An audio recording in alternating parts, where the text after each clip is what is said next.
Hello all, my name is Sandesh and welcome to my YouTube channel. Today we are going to study AutoGen, which is an agentic framework developed by Microsoft. This is going to be a series of videos where we will be covering the basics of AutoGen initially and then we will get into the depth. So we will be learning the AutoGen throughout in this particular series. In this particular video, we are going to unfold several AutoGen related concepts, the basics of agentic framework, and then slowly we will get into the practical stuff of AutoGen. Now in this particular series, we are also going to cover the AutoGen Studio, which is a low-code platform developed by Microsoft in order to accomplish or in order to build the agentic framework very rapidly.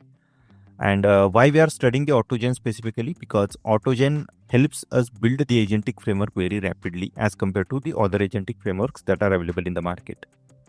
Now in the market, there are frameworks like Crew AI, Baby Agent is there, then LangChain is there. In the LangChain, there is a sub-framework called LangGraph, which supports the multi-agent framework capability. Now, before jumping to the AutoGen, let's understand what exactly the agentic framework is. So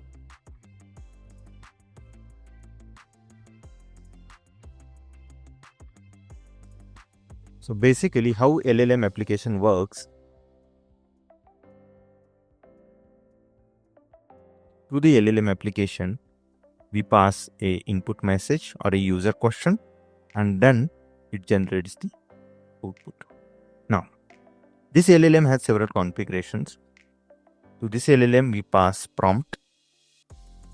Then also we pass, let's say, it has a token limit. It has a model type. And so on. So these are the different things that we pass to the LLM. And that's how it generates the output. So based on the prompt that we are passing, it tries to generate the output. So an agent is nothing but this particular part, where it is supposed to perform. It is an individual software entity which is used to perform a defined task based on the instruction given. Now, why there is need of multi-agent framework or building a agentic framework? Because there are several complex tasks which is not possible by a single agent to handle. And in order to accomplish those complex tasks, we use agentic framework or multi-agent framework. Now, let's take an example. What are those tasks? For example, let's say in your application, you have multiple tasks involved. Let's say first task is your application should write a code. Second task, it should do a research work. Then third, it should send an email.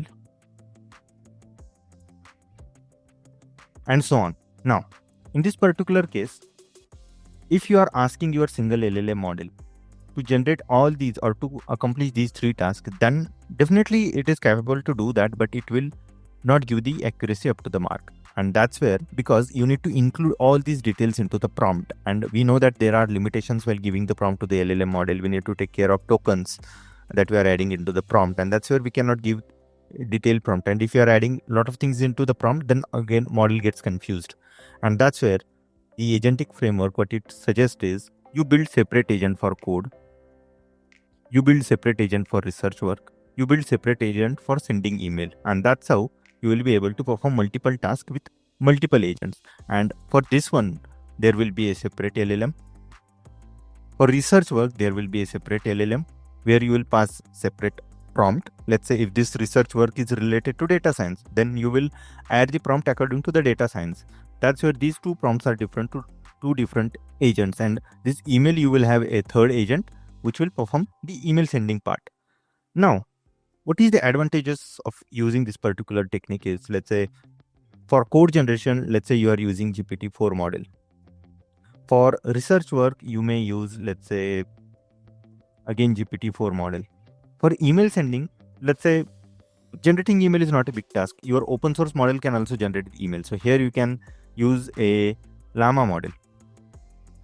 Instead of using GPT-4, you can use open source Llama model, and here you can save the cost. Now, why there is a need to understand the agentic frameworks? Let's say in our application, we need to call a series of agents one after the another. how are we going to call that? Who is going to decide which agents to call first, where to pass the output, in which format we need to pass the output? And in order to understand that, we need a agentic framework. And what that framework does is it calls the right agent at right time, generates the output in defined format required by the second or another agent. Let's say you want to perform a research on data science. So your task is to research on data science and then send the email. Right, this is your task. Now what you will happen is your user will give command. This is going to your first agent, which will generate the data science related, which will do the data science related research. And then this communication will go and it will call the send email agent, and then send email agent will send the actual email. Now who is going to decide that initially I need to call the research agent and then send email agent? That is what decided by the agentic framework. And also with what format the output is expected. Let's say send email agent takes the input as text format, which is the text written by the data science research agent, and then it sends, let's say, the JSONic object where it is in the form of, let's say, to whom we need to send the agent. Then let's say the metadata, then let's say the regard section, let's say the CC section. This is what is the defined format for, let's say, send email agent. It may involve several tools. Send email agent may have several tools like a connectors to send that email. So this is how the multi-agent framework works. Let's get more deep into it. Let's say we have this particular example. Let's say we have a conversable agent. And in this particular conversable agent, as we can see, we have first agent, then second agent, and the third agent. Now, the first agent is calling the second and third agent. Now, so whenever user is asking any questions, that question first will go to the first agent. This first agent will decide which agent to call. So this is going to be a kind of managerial agent, and it will call the respective agent to perform a task. Let's say here we have Python. So let's say this is the coder agent. And let's say in our case, this is the research agent. So accordingly, this will call the respective agent, and that's how we will be able to accomplish the task. Let's take another example. So here you can see the agent's conversation is one-way conversation. You can see this particular conversable agent, the first agent, manager agent, passing the commands to these agents, and these agents generating the output and giving that output back to the user directly. Let's understand this second multi-conversation agent, where the agents are talking to each other. They can share their responses with each other. Let's see, the first one is, let's say, joint chat. So in joint chat, you can see three agents are talking to each other and they are sharing their outputs. Then what we have is the hierarchical chat. In hierarchical chat, what we have is, this is the supervisor agent. Or we can also call it as a managerial agent. And then it manages these three different agents. So let's say in our case, this is the research agent. So first, whenever user is asking any questions, let's say generate a data, I want to do a research on generative AI. Please collect the information and share it with me. So in that case, first this supervisor agent, what it will do, supervisor agent will share, pass the query to this particular research agent saying that, hey, I want to do a research on generative AI. So this will collect the information and send that information to this particular supervisor agent. Now supervisor agent will analyze the information, and if anything is required based on the user input, let's say user may have suggested include agentic framework into it, but this agent might have missed that. So this will again converse back to this saying that, hey, you have missed the agentic AI related research work. So this will again collect that information and share it back with this particular agent. That's how the agent communication will happen. Then the supervisor, once gets the response from this particular agent, decides whether I want to, what next task I need to perform. So in that case, it will say, hey, I want to send an email. So let's say this is our email agent. So it will pass that particular metadata to the email agent. Email agent will have, let's say, access to different tools in order to connect to the email. Let's say you are using Microsoft Outlook. So it will connect, it will have a tools to connect to your Microsoft Outlook, and it will generate the email content and send the email to the user. And that once the user is sent, it will send back the response to this particular user, email sent to this one particular user. Or if there is any error, let's say the supervisor agent has not passed the email ID whom to share. So what this particular agent will do, hey, the email ID is missing. Could you please share that detail? So it will ask this supervisor agent to pass the details. So supervisor agent will check whether user has given the email ID information or not, right? If not, then it will ask the questions to the user. So manual input comes into the picture where we need to pass the manual feedback. This supervisor agent will return, hey, email ID information is missing. Could you put the email? Then we'll manually put the email. If the email ID information is already given, the supervisor agent will pass that email ID information to this email agent, and this email agent will send out that email to the user. So that's how the multi-agent conversation work. Isn't it interesting, right? So the multi-agent conversation is very important in order to perform in order to accomplish a complex task.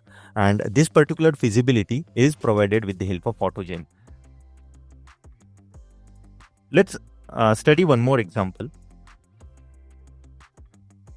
For example, let's say we have a user proxy agent and assistant agent. Now, what is exactly this user proxy agent or assistant agent? We will be understanding these type of agents in whenever we are seeing the actual practical implementation.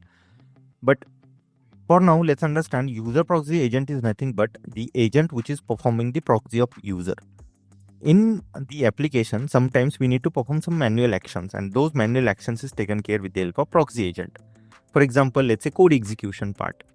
Your agent, code generator agent will generate the code, but who will execute that code, in what environment we need to execute that code, that is decided by user proxy agent, and it will have all those details, and we'll see that.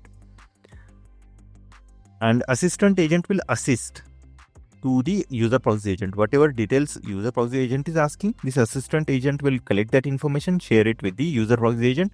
User proxy agent will execute that information. Let's see, this is the simple example. The blue one is the user proxy agent and green one is the assistant agent. So what the blue agent is saying, plot a chart of Meta and Tesla stock price change year till date. Now what exactly assistant agent will do? Assistant agent will write the code, and that code it will share to the user proxy agent saying execute the following code.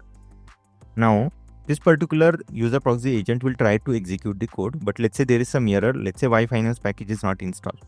Then it will pass this information to this particular assistant agent. Assistant agent will analyze, oh sorry, please first pip install Y Finance and then execute the code. It will pass this information to the user proxy. Then user proxy agent, you can see it is installing the information, and once the installation is done, it will execute the code, and you can see it has generated the output where it has generated the chart of Meta versus Tesla stock price. But let's say user has given, I want the information in percentage.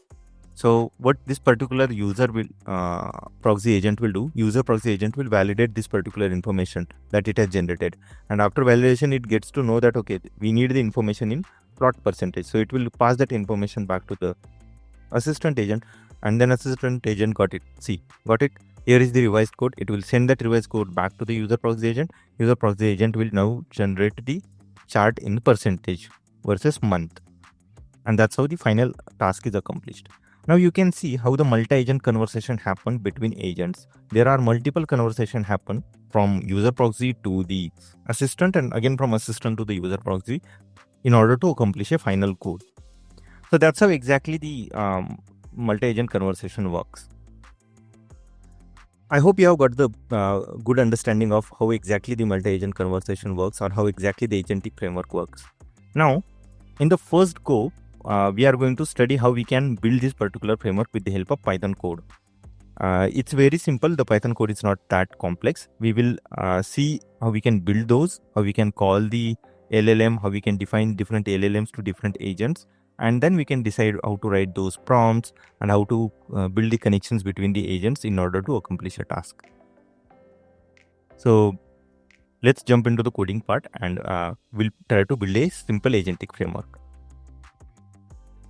Okay, so let's open any particular ID. So I have opened VS Code, and this is the project that I have created, project AutoGen. Now the very first step is we need to create a virtual environment. So let's open a terminal and let's create a virtual environment. So here I am selecting command prompt.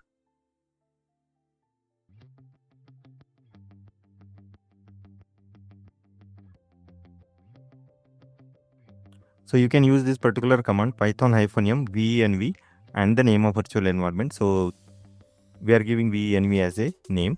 So you can see here it is creating the virtual environment. So let's wait for that. Okay, you can see the virtual environment is created. Let's activate the virtual environment. And in order to activate, you can see in the scripts we have this particular activate. We need to use that. So let's use this particular command venv, and it's under scripts. We have activate. Yeah, you can see virtual environment is activated. Let's see what is the Python version. Yeah, we have 3.11, so we are good with this particular version. Now let's create a requirements.txt in order to save the requirements.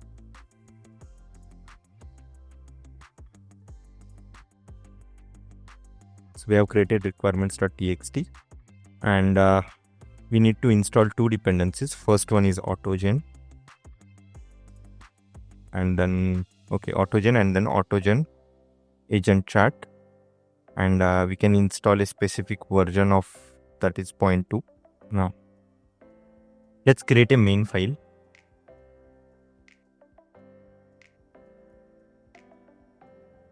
Okay, so let's start with defining the LLM config. Now we need to define the LLM config first. So basically what we will be doing is we will be using a AutoGen library in order to build the agentic framework. So first of all, let's import OS. Then from AutoGen, let's import a assistant agent and user proxy agent. These two details are required, but you can see we haven't installed those dependencies. So let's go ahead and install pip install -r requirements.txt into the virtual environment. So let's wait for the installation.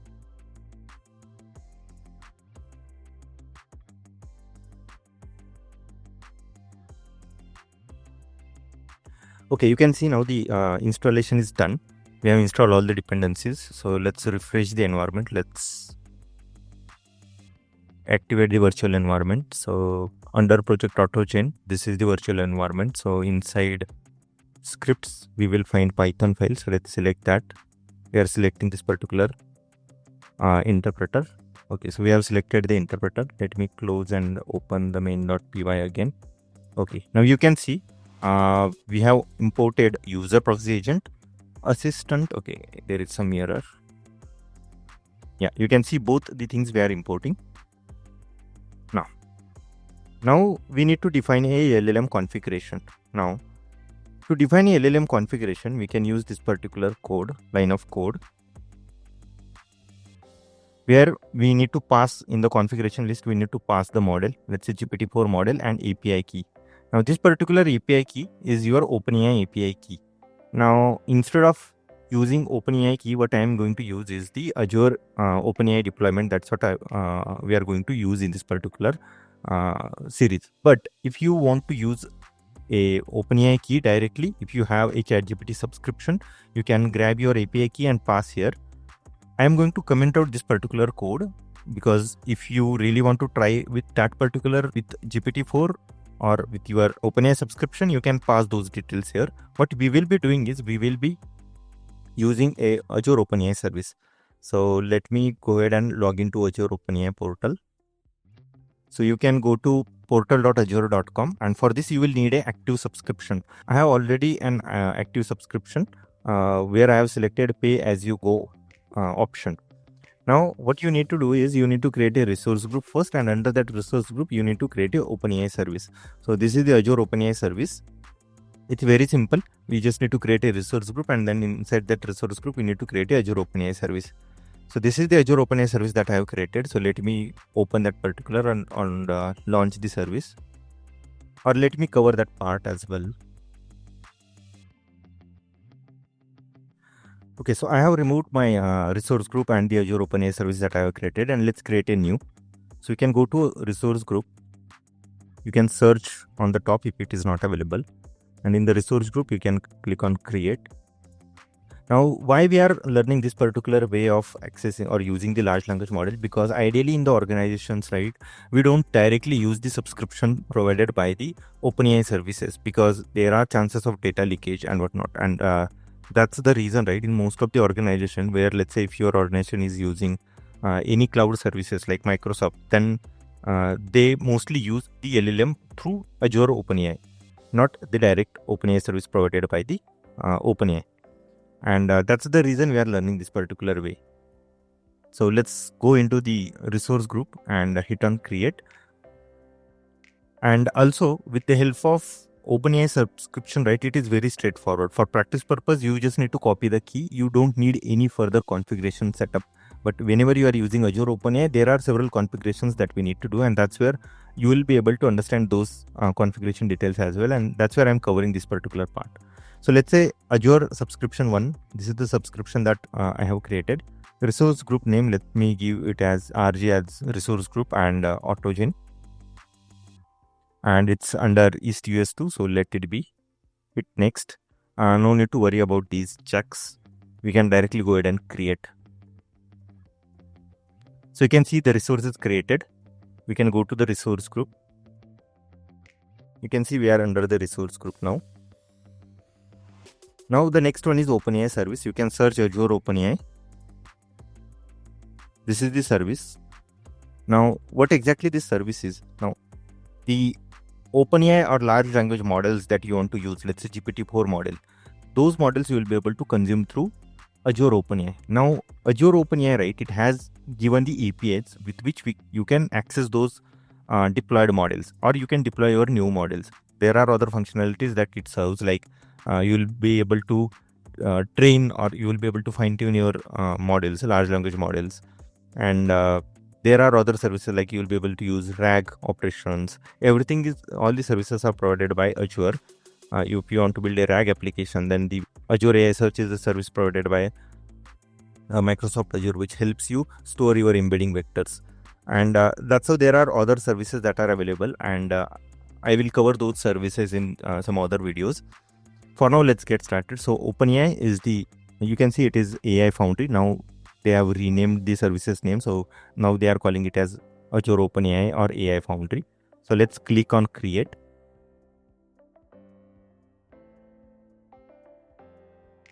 Now you need to select the resource group, the one that we have created, RG AutoGen. Region, you can keep it default, that's fine. Or you can select East US 2, the one that we have selected for resource group. Name, you can give AZOI, Azure OpenAI -AutoGen. This is the service. Pricing tier we need to select. Let's select standard S0. Okay, this particular username is already taken. So let's select AZ AutoGen. Yeah, it's available. Now the standards S0, what exactly it is? Now we need to select pricing tier because how exactly OpenAI service charges you. Whenever you are using LLM model, it's based on token. Similarly, here in Azure OpenAI, it charges based on the number of tokens that you are using. It doesn't charge us if you have deployed any model. It doesn't charge anything unless you are using that particular model. So it totally depends upon the tokens that you are utilizing, and that's where you need to select one pricing tier. So this pricing tier, if you can see, determines how much you will be billed each month. So based on the usage, it will bill you. Let's hit next. You can keep it all networks. Next. It is doing some final validation, so let's wait for that. Once the final validation is done, it will take some time to create the resource. You can see all the validations are done. We can hit click. We can hit create, and now you can see it is the initialization of deployment is started. So once the deployment is done, we'll be able to open the Azure OpenAI service, and then we'll actually see how we can deploy a GPT-4 model or GPT-4 model into that.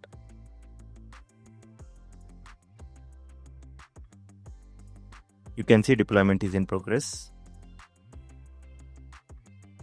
Okay, now you can see the deployment is succeeded. So let's click on go to resource. We'll go into the resource.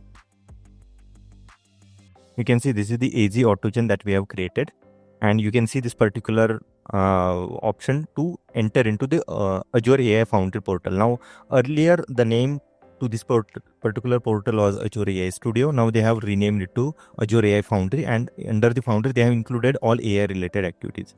So let's jump into the Azure AI Foundry. So this will help us log into the Azure OpenAI Foundry tool.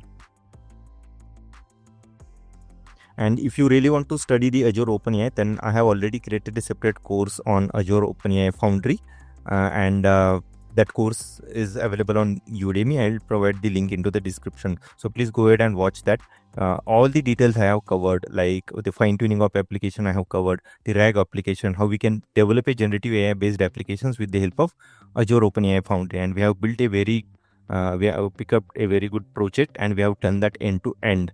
And all the like model evaluation part is done, is covered. Responsible AI is also covered. So A to Z related to the Azure AI Foundry we have covered. Also, we have covered the prompt flow in order to build the agentic, prompt flow in order to build the generative AI application. That also we have seen. So link is in the description. Go ahead and register for that particular course. Now here we can see we have a sections called deployments. So I'm not going to cover what exactly all these details are there, because everything I have already covered it into the into my Udemy course. So please go ahead and check out that course. So under the deployment sections, we can go ahead and select the model that we want to deploy. So let's click on deploy model, deploy a base model. And here you can search the model that you want to deploy. All the model catalogs is available here. This is the model catalog where multiple models that are available. And let's say we want to deploy GPT-4. So let's select GPT-4 and we'll be let's select GPT-4, not 4.1. Yeah, GPT-4 chat completion. Let's click on confirm. And you can see now there are several details available. You can see the Azure AI resource, the capacity. If we can change the capacity, let's say the current capacity is 3K. We don't need 3K as well. So we can just keep it to 1K. And let's click on deploy. Now, this particular model is available for us to use. This is the Azure OpenAI API. We can use this particular API to use the GPT-4 model. You can see the key is available here and the URI endpoint is also available here. Now, let's copy this particular key and we'll use this particular key in order to access the model. Now, let me jump back to the code. And instead of this particular, now we will be using Azure OpenAI configuration list. So let's set up that particular list. Now you can see whenever we are using OpenAI service, we'll use this particular config list. Whenever we are using Azure OpenAI service, we'll use this particular config list. Now what are the details that we need to pass? Here you can see we need to pass model. Same thing we need to pass here, model. Then, and this is our Azure deployment name. We have given name as GPT-4 only. Then API key, this is the OpenAI key. Here we are passing API key as the Azure OpenAI key, the one that we have copied just now. Base URL, I'll tell you what exactly is the base URL. API type is Azure and the API version we need to pass. Now this API version is available here. So if you can see, this is the endpoint, and you can see here also the endpoint is available. So this is your final endpoint that you need to copy. And if you want to see the model, this is your model preview. You can see this is the model version or API version. You can pass this particular. So I have already captured these details into the env file. Let me show you that. Okay, so let's create the environment file first, .env, and let's add those details. So as you can see, this is the base URL and OpenAI API key. Now this is not the correct key. So I will pass that particular key and I'll come back. But here you need to pass your OpenAI key. Currently, I have given the old key, and this is already I have destroyed that particular instance. So you will not be able to use this key. Use your own key. Okay, so I have updated the Azure OpenAI API key as well as the Azure OpenAI base URL. Both the things I have updated. Versions also we have given. This is the code. So LLM configuration we have defined. Now let's go ahead and write the further code. Now once this is done, what we need to do is we need to write the assistant. So let's write the assistant. And this assistant is nothing but this particular assistant agent. And what we need to pass is assistant comma LLM config. We need to pass this particular LLM config, and this is nothing but our LLM config. So this is how we have created assistant. Just like we have seen in the theory, we have two agents, assistant and the user proxy. So this is the assistant agent that we have built, and you can see how simple exactly it is. We just need to use this particular class provided by the AutoGen. So you can see AutoGen, under the AutoGen we have assistant agent class, and if you go inside and check, right, this is the particular model that is given by the Azure assistant, AutoGen, and these are the default system message and all those details is already written. Now, so our first agent is done. We have just built the first agent. If you see other frameworks like Creo AI or LangGraph, right, it is very, you need to write a lot of code in order to build a agent. You need to give lot many details to the agents. But here you can see how exactly how easy it is to build the agent. Let's build second agent, that is user proxy. And we can call the user proxy agent class, and let's give a name as user proxy. And here we can pass a functionality to whether to execute a code or not. So this is just sample example, so we are not passing that. So there is one configuration that we can pass it as false. Later on we'll turn it into the true in whenever we want to execute the code. So this is done. Now let's pass a command and see whether it is working or not. So user proxy dot, let's initiate a chat. Yeah, let's initiate the chat, and in the chat what we need to pass is assistant. Need to pass assistant and message.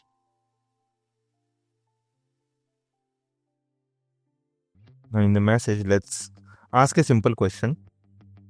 Tell me a joke on data scientist. Let's ask simple question. Okay, so what we have done is we have imported these two details. We have passed the LLM configuration. We have given the assistant and proxy agent we have created, and then we are initiating the chat.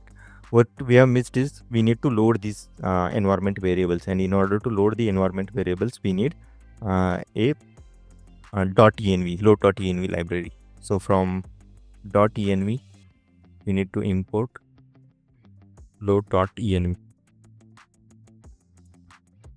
and then we can load that .env. So currently you can see .env is not installed. So let's go into the requirements and add python -.env. Let's go into the terminal and install the requirements again. Okay, you can see the installation is done. So let's come here. Let me close and reopen the file. Sorry, it's .env.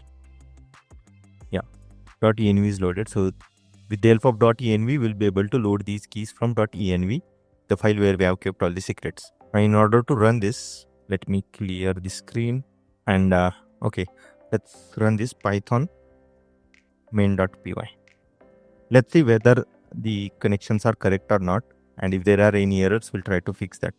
Okay, what it is saying that okay, OpenAI is not installed. Please install it using pip install AG2 OpenAI. So let's install this particular dependency. In order to access the Azure OpenAI, we need to install AZ OpenAI package. So we have installed that. You can see AZ2 OpenAI. Okay, you can see the dependency is installed. Let's go ahead and run python main.py, and let's see whether it is returning the response or not. Okay, so you can see it is calling. Okay, it has access denied due to invalid subscription or wrong API endpoint. Okay, so I had given the wrong Azure OpenAI endpoint, so I have given it now correctly.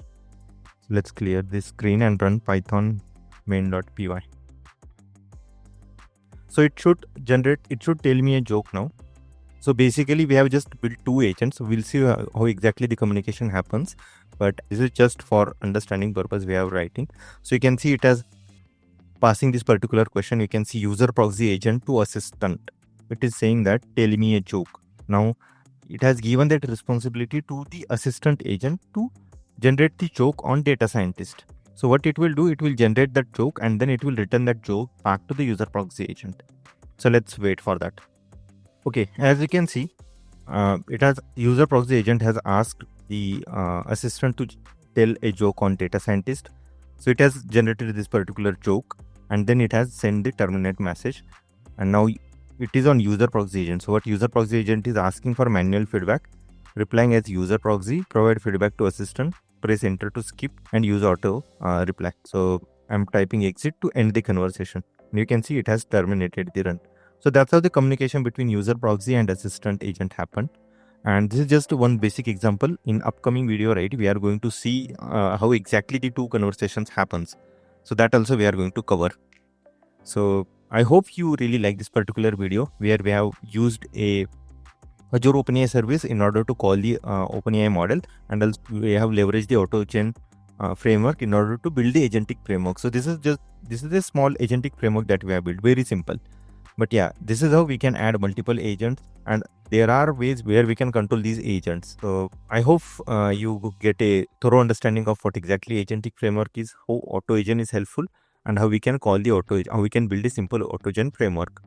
So if you have really liked the video, please go ahead and like the video, subscribe it and share it with your friends. Thank you so much for being with me, and I'll see you soon in the next lecture. Thank you.